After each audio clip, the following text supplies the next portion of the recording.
1991 could hardly have been a more dramatic year in global politics. The end of communism in the Soviet Union, and then of the Soviet Union itself, brought a climax to a Cold War that had dominated world events for nearly half a century. The sudden collapse of the Soviet Empire, dramatically evident here in Berlin, signals the end of an era. Our new world is complicated by the political, economic, and environmental legacies of that Cold War period, plus some that date back to the 19th century and beyond. In this program, we'll examine the new world and its challenges. I'm Jim Leutze. Join me for GlobeWatch. Краткое изложение заседания Кабинета министров. A new world order.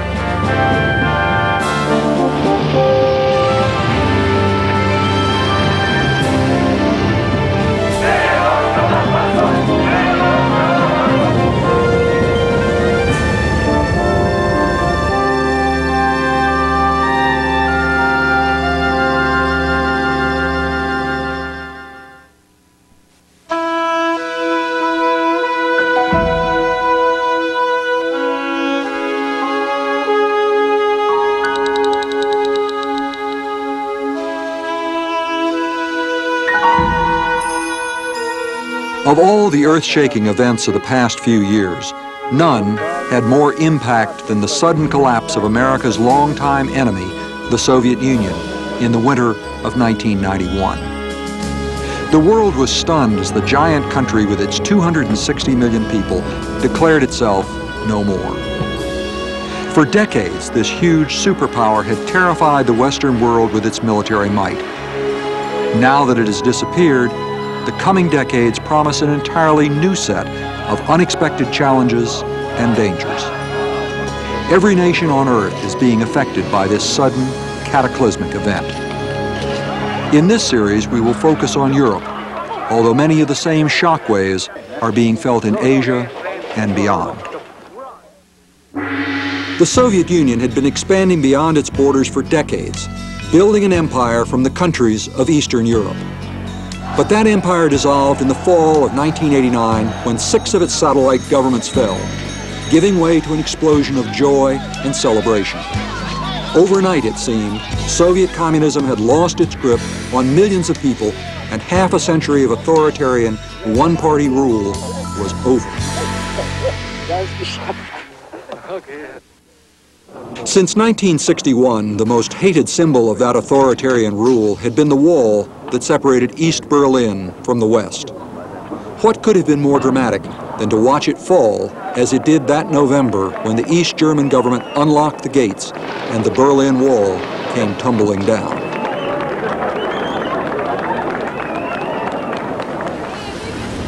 The wall used to run along here, dividing the city of Berlin. Several times I crossed over at this point from East Germany, always with a feeling of great relief. Once, I remember a group of students I was with spontaneously breaking into "God Bless America" as we crossed. GlobeWatch was here in 1989 and 1990 as the wall came down. Now, even the old guard post at Checkpoint Charlie has been hauled off to a museum. In just a few short months, one of the most potent symbols of the Cold War and the division of Europe has been reduced to chunks of concrete sold on the street to tourists.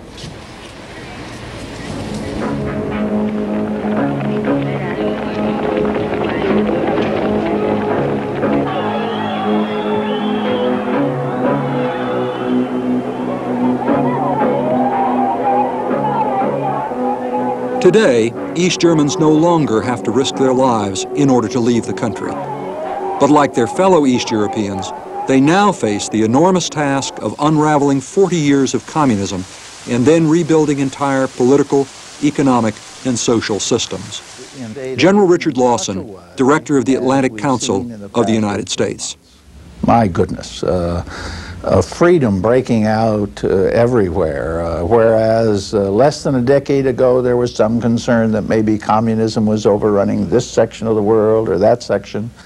We're finding peoples on From within the former Warsaw Pact, we're finding peoples within the Soviet Union, we're finding peoples in the developing countries, and the mutual cause that they all espouse is their desire for individual freedom, their desire for economic opportunity. The general economic system that's been developed within the West becomes the model for all of them. That model, free markets and democracy, had been directly opposed to the driving forces in the Soviet Union, a command economy and authoritarianism. Since the end of World War II, the United States and the Soviet Union had spent billions of dollars in rubles building up huge military forces to defend themselves and their ideologies from each other. This strategy included vast nuclear arsenals and a global network of well-placed allies. Richard Lawson. The general alignments that occurred put us in a position of mutual deterrence. We both attempted to define our individual spheres, and almost all of our relationships, both bipolar and multinationally, derived from that relationship. In other words, global politics was divided into two opposing camps, a bipolar world. Dominated by the two superpowers, this world created a balance known as the Cold War. The two nations supported opposing sides in small regional conflicts around the globe, including El Salvador, Afghanistan, and the Middle East. With their nuclear weapons and mutual animosity, there was always fear that outright conflict could lead to an apocalyptic Third World War. Today, the ideological conflict of two superpowers no longer dominates the world. Former American Secretary of State, Alexander Haig. Well, I'm not one that has nostalgia for the kind of stability and order that the balance of terror provided in the bipolar world. That was indeed a very dangerous world in which nuclear annihilation was not inconceivable. Today's world is, in that sense, in terms of the ultimate threat, certainly a safer world. On the other hand, it is also a very uncertain world. With the collapse of communism in the Soviet Union, one of the two superpowers has split apart, leaving behind 15 independent states. At the same time, other nations, especially in Europe and Asia, are seeking a larger role in global politics. The old bipolar world has become a world with many competing centers of power, a multipolar world. Alexander Haig. I think we're witnessing the end of a world which was dominated by two nuclear-powered blocs, the Soviet Union on the one hand and the United States on the other, and we refer to that as the bipolar world. Today we're entering into a multipolar world. In fact, it's in being as we talk. Such power sharing has created uncertainty about the future of international relations. Political, economic, and military power is now more widely dispersed across regions, nations, and continents. One example is the dramatic reunification of the eastern region of Germany with the West in 1990, which created a large and powerful German nation in Europe. Former British Foreign Minister Dennis Healey. German unification makes Germany a country of 70 million people, strategically placed in the middle of Europe, and once East Germany is assimilated, very influential indeed, and by far the predominant influence in a Europe which I think will stretch from Brest on the Atlantic to Brest on the Russian frontier. Although fear of a superpower nuclear war no longer exists, other nations have acquired nuclear weapons and continue to threaten global peace. Other legacies of the Cold War and of the turbulent 20th century will also travel with us into the 21st. The global economy and environment, as well as security issues, top the list of priorities for the future. In a speech to the United Nations in September 1991, President George Bush outlined his vision of a new world order, in which he sees both opportunity and peril. to all assembled, we have an opportunity to spare our sons and daughters the sins and errors of the past. We can build a future more satisfying than any our world has ever known. The future lies undefined before us, full of promise, littered with peril. And we can choose the kind of world we want. One blistered by the fires of war and subjected to the whims of coercion and chance, or one made more peaceful by reflection and choice. Take this challenge seriously. Inspire future generations to praise and venerate you, to say, on the ruins of conflict, these brave men and women built an era of peace and understanding. They inaugurated a new world order, an order worth preserving for the ages. At the time of the president's speech, American military forces were preparing to confront the Iraqi army in the desert of Kuwait. In the past, this kind of confrontation might have led to a major global conflict. One Polish college student expresses the fears of many observers at the time. The Gulf crisis was starting. It may seem funny, but I was thinking then quite seriously that it might be the beginning of the Third World War, and I was really scared. And I thought that if the Soviet Union makes one step and joins any side, it may be the beginning of the really world conflict. Within 6 months, Iraqi President Saddam Hussein's invasion of the tiny Arab nation was over, thanks in part to an unprecedented level of cooperation between world leaders. For the first time since 1945, American and Soviet leaders were fighting on the same side. Dennis Healy says such collaboration encouraged President Bush.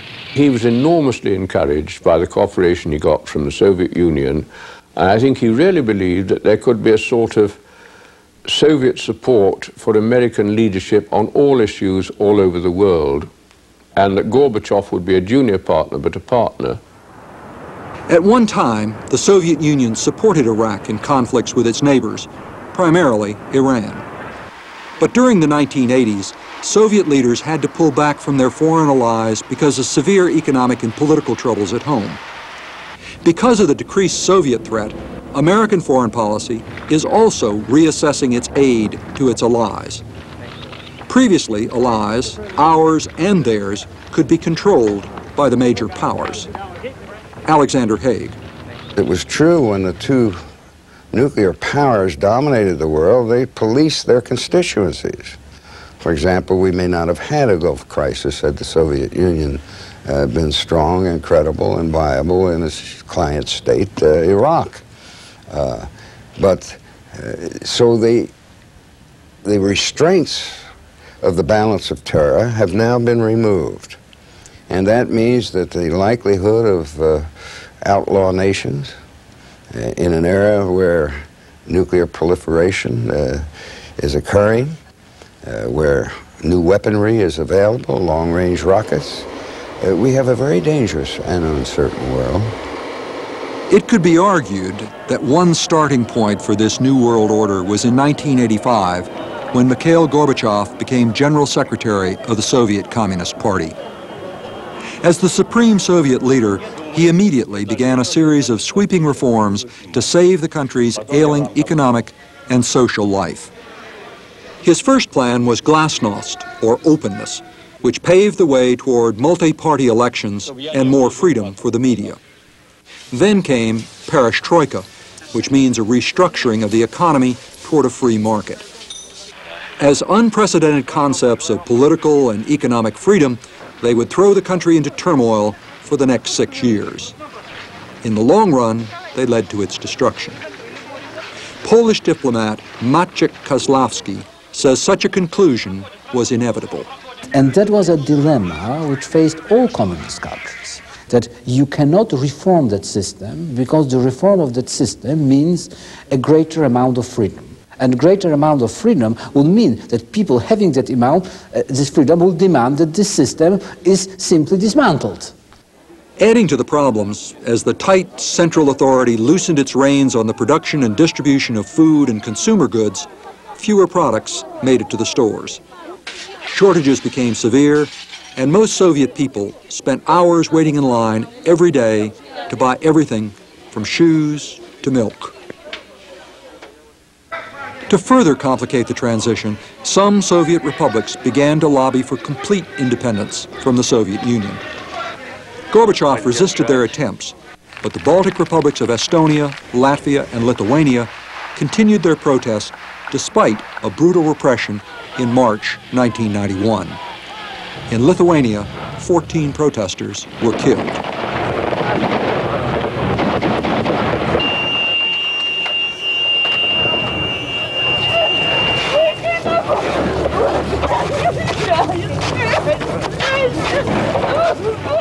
That same month, Russian voters went to the polls for the first time, and Boris Yeltsin was voted the republic's first democratically elected president. Yeltsin had once been Gorbachev's protege, but later became an outspoken critic of the Soviet president. But the Soviet Union was slipping toward chaos, especially in its capital city, Moscow. It finally exploded one Monday morning in late August 1991. That day, the Soviet people woke to a report informing them that Gorbachev had been taken ill at his vacation home and had left high-level colleagues to take his place. But when army tanks began rolling into the major cities, it quickly became clear that Gorbachev was not ill, but the victim of a coup staged by conservative hardliners in his own government. The news sent shockwaves throughout the world. But almost as soon as the hardliners seized Gorbachev, the coup began to fall apart. They had hoped to reverse the president's reforms and bring the country back under strong communist control. But when tens of thousands of Soviets filled the streets in protest, the hardliners knew they had made a mistake. Seizing the moment, Russian President Yeltsin also defied the Soviet tanks and called on the people to protect the Russian parliament in Moscow. Many soldiers refused to attack their fellow citizens. By midweek, the hardliners had given up, and Gorbachev flew back to Moscow. On his return, Gorbachev immediately dissolved the Communist Party in the Soviet Union, dealing a final blow to the nation's infrastructure. In the chaos of the coup, the three Baltic republics had slipped out of the Union, declaring themselves independent. Throughout the fall of 1991, one republic after another broke away until the Soviet Union, once so vast and mighty, finally split apart at the seams. This incredible event has left a global picture dramatically changed. General Lawson. This new situation has resulted in a world that has got one very major superpower. It's got a whole series of lesser powers economically, politically, militarily. And of course it has opened up to, I think, the greatest degree since perhaps the middle of the 18th century, the sense of nationalism. Both on the part of individual nations, on the part of states that used to be federated, and on the part of peoples that are desiring to have their own, quote, nation, unquote. Unfortunately, earlier wars, especially World War I, were fought partially as a result of nationalism. Thus, the outbreak of old ethnic rivalries might challenge the stability of this new multipolar world. In Yugoslavia, for example, Serbs and Croats have fought the bloodiest European battle since World War II in a conflict over ethnic and national rights.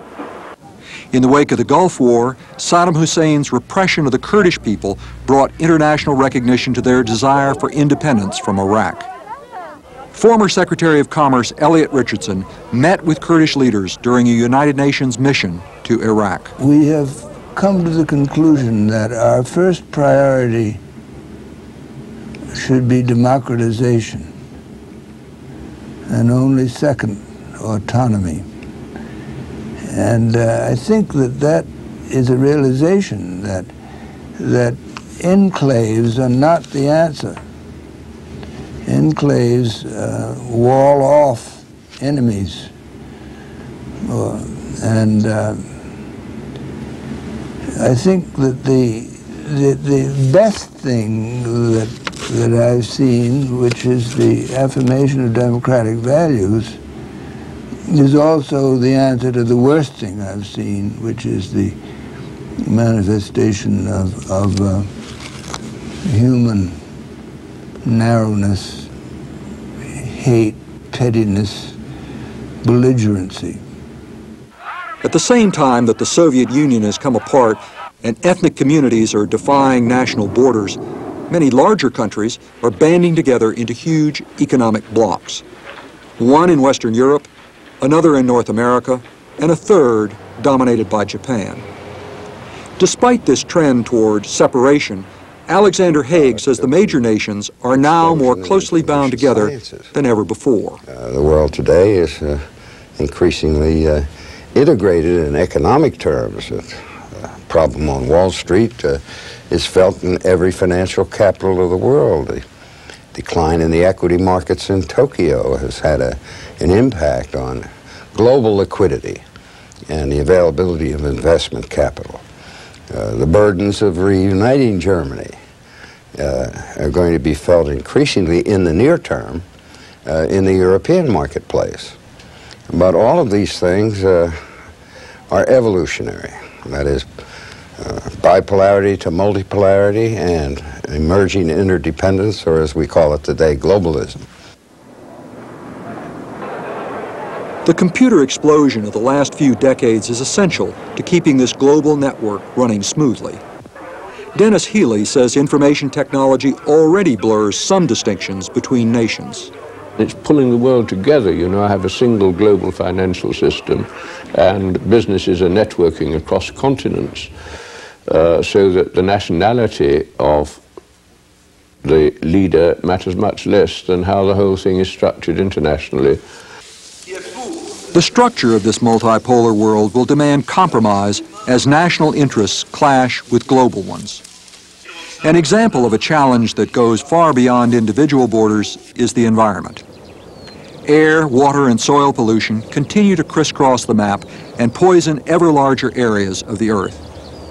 International cooperation is the only key to cleaning up this global mess, especially in Eastern Europe. Richard Leroff is Executive Director of the World Wildlife Fund. Western Europe has a tremendous incentive to assist Central and Eastern Europe in dealing with its environmental problems. An obvious case is air pollution, but another case is water pollution, because you've got major drainage into the Baltic Sea, particularly from the Vistula River and the Oder River going through Poland, and you've got drainage into the Baltic from the Soviet Union. And all the countries that border the Baltic suffer from that pollution.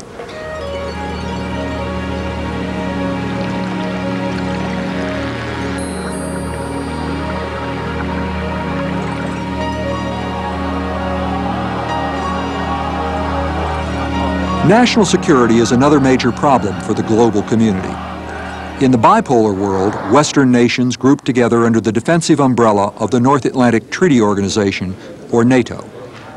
The Soviet Union and Eastern Bloc countries responded with the Warsaw Pact. Although the pact has been dissolved and NATO no longer faces a huge adversary to the east, security issues still persist. Alexander Haig argues that America must continue to play a strong role in defending its allies. Whatever this new world will look like, and there are many uncertainties, the American presence in Europe is absolutely critical. It's critical for Europe. We've seen the inability of European cooperation to deal with the crisis in Yugoslavia. I think we would see the same thing were the Russian Republic to suddenly revert to its historic role. And after all, we're talking about not just Marxist-Leninist imperialism, we're talking about 400 years of Russian imperialism dominated first by the czars and only later by the Marxist-Leninists. Well, I might add in this connection that for a long time I've been harping on the proposition that the United States has not yet done enough to address the fact that the significant diplomacy of the future is not bilateral but multilateral. And yet the structure of State Department's representational system still gives primacy to bilateral representation. We need to focus more attention on the requirements intrinsic to complex negotiations with many parties in which we can have influence, but in which the power of our ideas and our persuasiveness is really, in the end, the only significant asset we have. I think we'll look at those relationships in a completely different light, and we'll find that alliances that meant so much will have to perhaps be reconstructed in light of the new perception of what the general requirements might be. NATO has to reevaluate itself, and I think it did that fairly quickly. And now I think one of its major concerns will be to describe in some detail to all of the members of the alliance and potential members of the alliance, former members of the Warsaw Pact that might want to, rightfully so, become involved in the development of collective security apparatuses in those areas. So I think that, yes, without any doubt, we have completely a new set of factors to be considered. We have a completely new set of economics to be considered. And we have some very dramatic changes in the general makeup of the world coming in the next 15, 20 years. Collapse of the Soviet Union, a shifting balance of power, intercontinental pollution, and growing uncertainty over global defense. These are just a few of the challenges facing this new world and its coming generations. Here in Berlin, they are rebuilding, literally, a new city on the foundations of the old. Similarly, in constructing our new world, we face an intimidating set of political, economic, and environmental problems. In upcoming episodes, Globe Watch looks at how Eastern Europe is rebuilding and recreating new economies, new institutions, and new relationships. Join us as we travel to Poland, Estonia, and Germany and talk to the people who are facing the challenges of a new world. Zanosimy modły do Boga Rodzicy, by go osłaniała Piotrowej stolicy.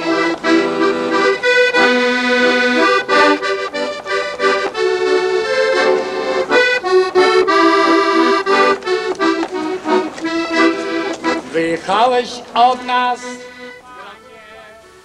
Travel support for Globe Watch is provided by Lufthansa German Airlines, connecting Charlotte, North Carolina with Europe and the world.